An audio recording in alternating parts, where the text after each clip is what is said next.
I, 35 female, separated from my husband, 37, over 10 years ago.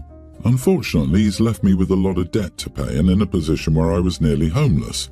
I only finished paying off the debt 2 years ago, but there's still a lot of work to do to improve my credit history. Because of all the stress he caused me, we never got divorced or formally separated. As a matter of fact, we never spoke after I was kicked out of the flat, so his girlfriend Anna could move in. I was planning to file for divorce once I had enough spare income, but some events took place before I was able to do so. Now, to where I can be an idiot. 2 months ago, my husband passed away in a freak accident. He left no will behind and has a house which is paid off with his girlfriend. He ended up getting a big promotion at work. I've spoken to the lawyer, and because we never divorced or filed for separation, I'm entitled to half of the house as his next of kin. Last week, I informed Anna through a letter that I wanted the house to be sold. She can buy my half, or I will have to force a sale. It's up to her. I don't want to live in the house, but the money from the sale could really help to sort out the damage done by the loans I had to pay for the ex, as well as a deposit for my own place, so I don't have to live in an absolute nightmare due to poor credit and not a very high-paying job. It will also help me work on my qualifications so I can get a better job and retire. However, Anna and my ex's family have called me a massive idiot, saying I have no right to the house, legally I do, and that I'm being cruel and vindictive. I've reminded them that this is not my fault their son hasn't divorced me or had a will, and said I don't see how it's unfair as I had to pay for his debts while he lived a comfy life. So, am I the idiot? Edit, neither I nor my late husband and his girlfriend have any children. My ex has maxed out my credit cards and took loans in my name, as well as cleared out our savings account to fund his relationship with Anna and some of his gambling habits at the time. Due to being busy with work, I didn't discover the loans and cards being maxed out until it was too late, and I had a few notices of non-payment and him kicking me out and basically making it seem to everyone that I had the problem and he loaned me money, which I paid him back by taking loans and cards, as well as if I wanted him back, so made him gifts. The total amount of debt is a bit over $50,000, which also resulted in me losing my job while he got to keep his well-paid job. Regarding the house, both Anna and my ex are on the deeds and had joint mortgages, from what I was told, so legally she is entitled to the other half of the house. This man had 10 years to make a will and to force a divorce. He chose not to because it benefited him in some way. Well, now it benefits you, not the idiot. I hope the sale helps you. You owe nothing to his girlfriend. Sell the house and be done with it. Also, stop paying his debts if they are not also your debts. Some companies can assume you're admitting to the debts as your own by paying them. He had 10 years to make a will and to force a divorce. He chose not to. In many places, if they divorced, he'd have to take on half that debt. With no divorce, she had to pay it off to access credit and rebuild her life. Once she finished paying it off, she could start saving up. If he put his money into the apartment and into his girlfriend's accounts, waited a few years, then got divorced, he could have pressed for half of her savings, then negotiated to leave them alone in exchange for her relinquishing her 25% claim in the apartment. Someone who lies that well, defrauds and frames other people like this, can do something like that. His sudden unexpected death just wasn't part of the plan. Right? By being a selfish idiot, in the end he screwed over his nasty girlfriend who no doubt knew he was running up OP's cards too. Perfection. I love how this worked out for the OP. It saves her from future financial misery by this guy, and she gets to recoup some of her losses. Happy ending. It's called karma. OP, your ex has managed to repay you accidentally. I'm gonna guess neither Anna nor ex's family were concerned about the right thing to do when you were the one being negatively impacted. It sucks for Anna, but bad decisions often have bad consequences. Let Anna's family pick up her tab. She had no conscience or remorse knowing the situation your ex left you in, and now nor should you. Force the sale and take what you're due, OP. My boyfriend, 25, recently moved in with me, 21 female. The biggest problem we've had so far is arguments about cooking. He lived off ramen and sandwiches before moving in, so he says I'm the one who cares about food. Note that he happily eats what I cook, suggests recipes to try, and hasn't had any ramen since moving in. Even though I bought it for him, he chooses the food I make. So since I'm cooking for myself, anyways, I might as well cook for him too. I told him that isn't fair. Either he needs to pick up more chores to compensate for never cooking, or he needs to cook about 3 days a week. He said he didn't care about food, so he shouldn't have to cook. I'm just doing it for myself. So I only cook for myself. I got him a pack of ramen, even his preferred brand, and only made portions for me. He was angry when I made myself risotto and he got a bowl of ramen, and I reminded him that he didn't care about food. Am I the idiot here? I don't mean to be difficult, but expecting me to cook all the time is not fair. After several conversations about this that led nowhere, I decided to call his bluff. We pay bills 50-50 if that matters. It's been about a week and he's angry and told me it's no more effort for me to cook for two than for one. But it's about the principle. I have college full-time and work part-time, he works full-time. Right now we each do our own laundry and take turns doing dishes. I deep clean the kitchen and bathroom every 2 weeks and he vacuums once a week and mops every 2 weeks. I cook and do groceries. And change the sheet example of why men in relationships live longer and better lives and women's life gets worse and the extra stress will take some years from your life too. Move him out until he's a man you would like to live with or get someone else. Right now a roommate would be a better partner to live with. My 38 male work held our annual holiday party last Friday. It was held at one of those axe throwing places which I've never done before, so I figured it would be pretty fun. My wife, 36, and I have 3 kids, a tween, a pre-tween and a kindergartner, so we rarely get out of the house for dates. The holiday party was planned almost 2 months ago and my wife agreed to attend with me. I suggested we make it more of a date by either going out for drinks after the party or catching a late-night movie. She thought this was a good idea too. I also arranged for a babysitter to watch the kids that night. On the day of my party, my wife got home from work and told me that she'd had a horrible day and was in a bad space mentally, so she didn't want to come to the party. I told her I was disappointed but understood if she wanted to stay home. As I was getting myself ready to head to the party, I called the babysitter and cancelled. I apologised to her and offered to Venmo her an hour's worth of our agreed rate, $30, to compensate for the cancellation, and she agreed that was reasonable. As I was getting ready to leave, my wife asked when the babysitter was going to come. I kind of looked at her funny and told her that I just cancelled the babysitter because she was no longer coming with me. She got mad at me and told me that she knew I had a bad day, was in a bad mental state and needed some time to herself. I told her that I'd assumed none of that meant she was incapable of watching our kids and that I didn't think having the babysitter come when my wife was home made any sense at all. She told me to call her back and see if she could still come to watch the kids, and I told her that if she wanted to do that, she could do it, but I'm not going to. She tried to argue with me about it, but I told her that I had to leave for the party. While I was at the party, she sent me multiple texts about how the kids were driving her nuts, that the babysitter didn't answer her calls, and that she needed me to come home.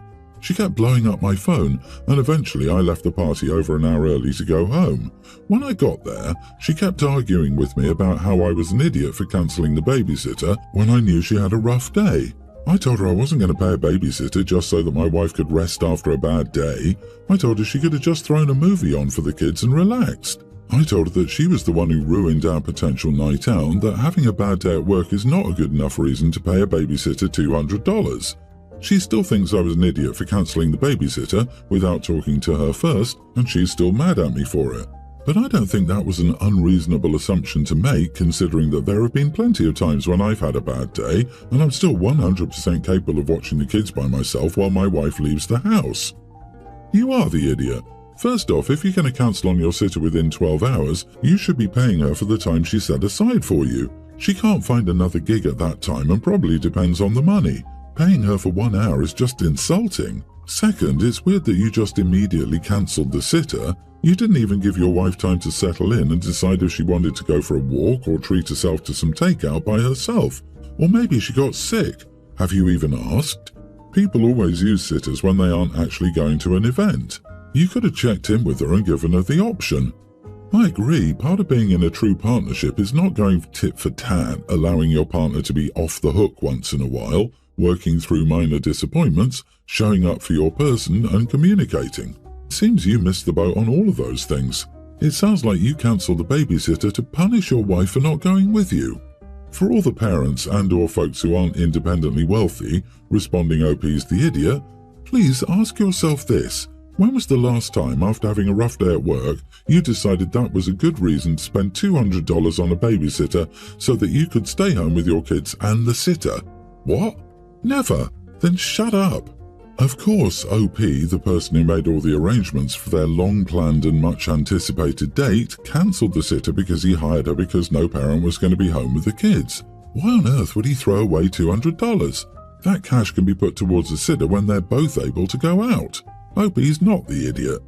Am I the only one who wonders if the wife would go out and do something else, and that's why she was angry about not having a babysitter?